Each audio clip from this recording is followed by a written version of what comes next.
नमस्कार students, BA part first year MDS university philosophy के विद्यार्थियों के लिए मैं अपनी चर्चा को पिछली चर्चा से फिर से आगे बढ़ाते हुए आपके सामने उपस्थित हूँ। हमारा जो टॉपिक चल रहा था नीति शास्त्र में वह था आत्मपूर्णतावाद। हमने हेगेल की बात कर ली थी और आज हम बात करेंगे फ्रांसिस हर्बर्ट ब्रेडले, जो आत्मपूर्णतावाद के दूसरे बड़े समर्थक हैं। ब्रेडले ने आत्मपूर्णतावाद के संदर्भ में, नैतिक सिद्धांत के संदर्भ में जो पुस्तक लिखी उसका नाम था एथिकल स्टडीज। देखिए,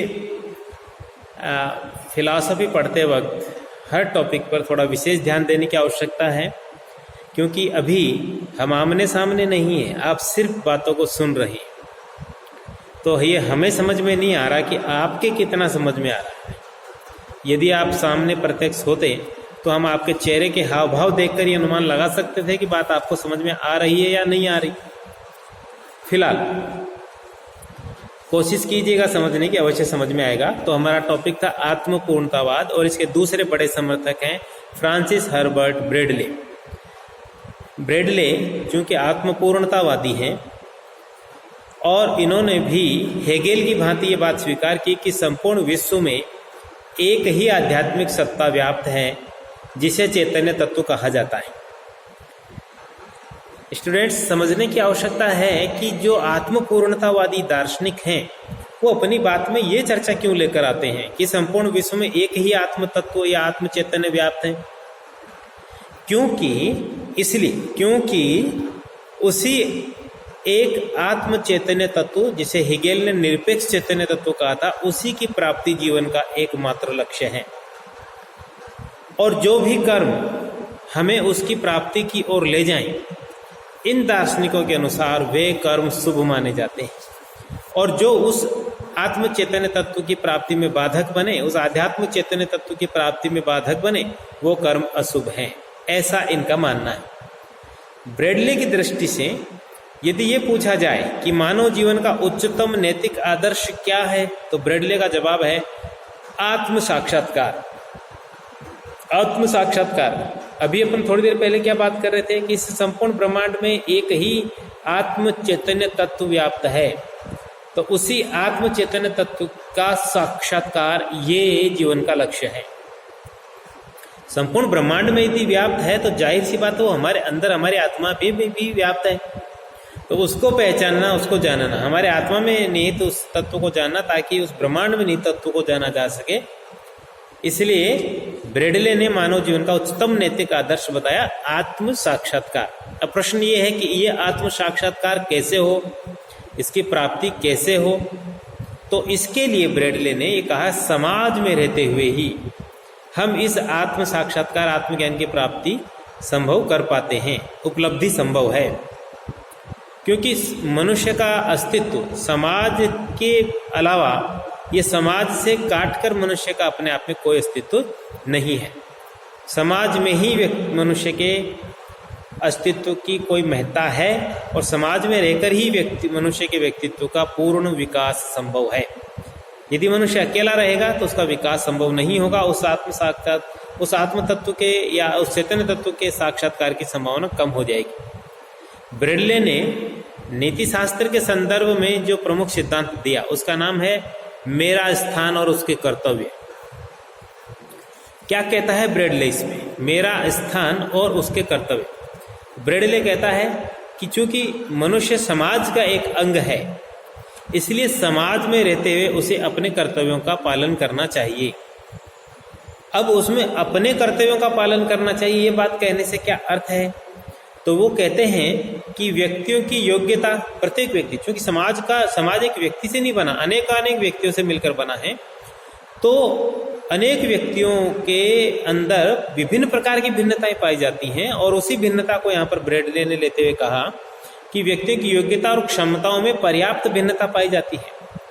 इस नाते ये मानना पड़ेगा कि सभी मनुष्यों के कर्तव्य एक जैसे नहीं हो सकते।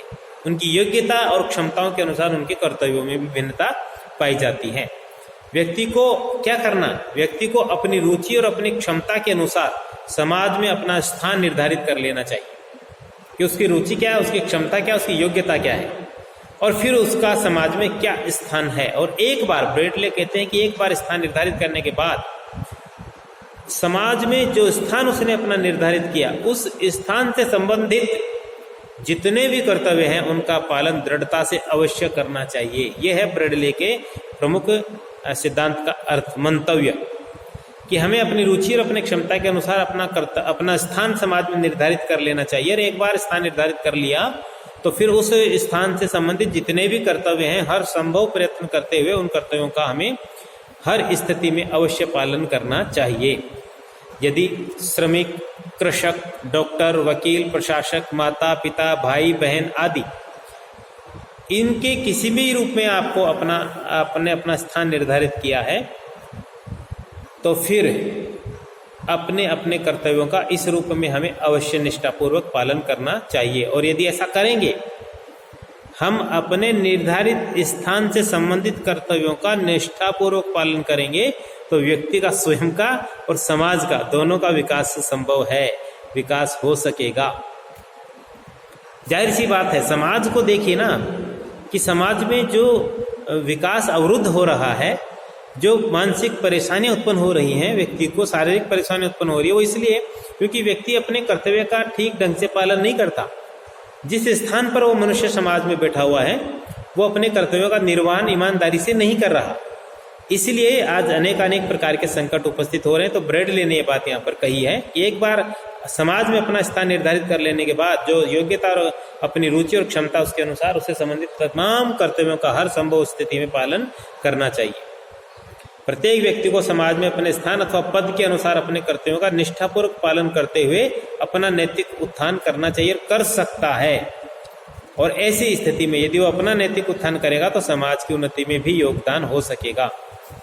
आध्यात्मिक एवं नैतिक विकास का मार्ग समाज में अपने पदानुसार कर्तव्य पालन के आधार पर ही निर्धारित होता है। यानी कैसे मनुष्य का आध्यात्मिक और नैतिक विकास होगा, तो ब्रेडले और ये जो आत्मपूर्णतावादी दार्शनिक है वो ये मानते हैं कि उसको अपनी योग्यता और अपने पद के अनुसार कर्तव्यों का पालन करने से ही मनुष्य का नैतिक और आध्यात्मिक विकास निर्धारित होता है। क्या माना था कि संपूर्ण ब्रह्मांड में एक चैतन्य तत्व व्याप्त है और लक्ष्य क्या है, उसी चैतन्य तत्व को प्राप्ति, आत्म साक्षात्कार। कैसे होगा, समाज में रहते हुए अपने पदानुसार, यानी हमने जो अपना स्थान निर्धारित किया गया है उनके कर्तव्यों का निष्ठापूर्वक पालन करने से होगा, तभी मनुष्य का विकास संभव है। तो इस स्थिति में जब मनुष्य अपने कर्तव्यों का पालन करेगा तो दूसरों की सेवा अपने आप होगी, और जब दूसरों की सेवा होगी तो अपने आप प्राकृतिक विकास भी होगा। यद्यपि एक व्यक्ति संपूर्ण मानव जाति के कल्याण में सक्षम नहीं है, लेकिन सभी व्यक्ति अपने दैनिक कर्तव्यों का यदि पालन करें तो अपने आप कल्याण होगा, संपूर्ण मानव जाति का ही होगा। हम एक व्यक्ति को कर्तव्य पालन के लिए छोड़ दें, बाकी को फ्री अराजकता फैलाने के लिए, तो नहीं होगा, संभव नहीं है। हर व्यक्ति को ही अपने कर्तव्य का पालन अपने स्थान पर रहते करना चाहिए, तभी संपूर्ण मानव जाति का विकास संभव है। ये है ब्रेडले का मेरा स्थान और उसके कर्तव्य। अब ब्रेडले का दूसरा टॉपिक हम लेते हैं, व्यक्तिक शुभ और सामाजिक शुभ में संबंध, कि व्यक्ति के लिए क्या शुभ है, क्या उचित है, क्या उसका कर्तव्य है, और सामाजिक दृष्टि से क्या शुभ है। यद्यपि ये जो बिंदु अपने लिया, इसका जो मुख्य है वो पहले हम ऊपर वाले भाग में देख चुके हैं। व्यक्तिक शुभ की अपेक्षा सामाजिक शुभ ज्यादा महत्वपूर्ण है, ऐसा माना है ब्रेडले ने। और मैं सोचता हूँ जो भी दार्शनिक मानता है कि व्यक्ति शुभ की अपेक्षा सामाजिक शुभ ज्यादा महत्वपूर्ण है, वो ये मानकर चलते हैं कि समाज के हित में ही अंततः व्यक्ति का हित भी निहित है। समाज ही मनुष्य के लिए आत्मसिद्धि संबंधी उच्चतम नैतिक आदर्श को प्राप्त करने की अनिवार्य आधार भूमि है। यानी समाज, मनुष्य के नैतिकता का औचित्य ही समाज से है। यदि समाज नहीं होगा तो मनुष्य को नैतिक और अनैतिक कहने का कोई अर्थ ही नहीं रह जाएगा, कोई औचित्य ही नहीं रह जाएगा। तो जो मनुष्य को आध्यात्मिक और आत्मसिद्धि और आदि उच्चतम आदर्श प्राप्त करने हैं, उसकी जो भावभूमि है, जो पृष्ठभूमि है, वो समाज पर ही निर्भर है। समाज में रहते हुए उसको कर्तव्यों का निर्वहन करना होता है। तो जो टॉपिक हमने लिया था व्यक्तिक शुभ और सामाजिक शुभ, तो वास्तविकता क्या है कि व्यक्तिक शुभ और सामाजिक शुभ में कोई विरोध नहीं है। ये क्या दर्शाना चाहते हैं ब्रेडले कि ऐसा नहीं कि इनमें टकराट होती है कि जब व्यक्ति का अपना हित और शुभ की बात होती है तो वो समाज हित को दरकिनार कर दे, ऐसा नहीं है। ब्रेडले मानकर चलते हैं कि सामाजिक शुभ से ही व्यक्ति का शुभ निहित है। मनुष्य का व्यक्तिगत जो विकास होगा, आध्यात्मिक और नैतिक विकास, वो सामाजिक विकास के अंतर्गत से ही निकलेगा, उसके अंदर ही निकलेगा। इसलिए दो शब्द आते हैं, आत्मसिद्धि और आत्मत्याग। तो ये दोनों एक दूसरे के विरोधी नहीं है। यद्यपि विरोध दिखाई दे रहा है, लेकिन ये विरोध जो है वो एक भ्रम है, अवास्तविकता है। वास्तविकता क्या है? दोनों एक दूसरे के सहयोगी हैं। क्योंकि आत्मसिद्धि का मतलब है खुद का लाभ देखना और आत्मत्याग का अर्थ है दूसरों के हित के लिए कुछ करना।